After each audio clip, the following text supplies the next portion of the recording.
we needed to do a promotional piece for the affiliates conference.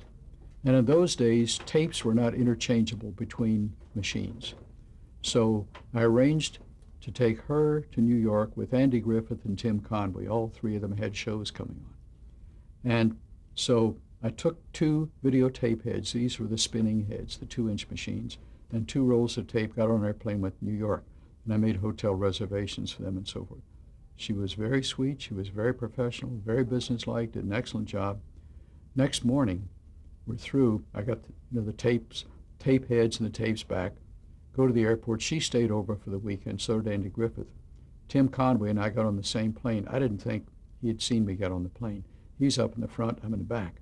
And I'm wedged in with my 2 tape heads and my 2 tapes up against the window.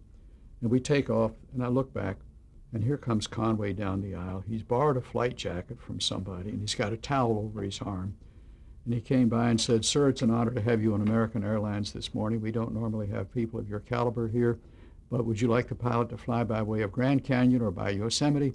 How would you like your pork chops fixed? Are the uniforms the lady's wearing okay? Would you like us to change our uniforms for you?" Went on and on and on.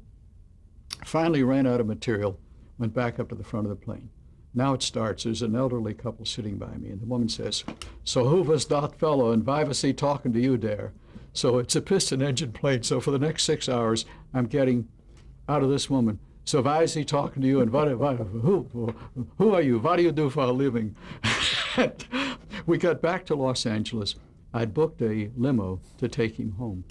And my wife and my kids met me and at the airport, and we walk out. Here's a guy standing holding up a sign that says Mr. Conway.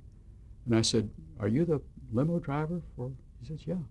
I said, "Well, have you seen him?" He says, "Well, the guy went flying by me." He says, "I think it was him, but I don't know him that well." So we went back and looked on the plane. He was gone. We went out and looked at the curb. He was gone. He'd gone right by this guy and gotten in a cab and gone home. And the limo driver says, "Well, where do you live?" I said, "Tarzana."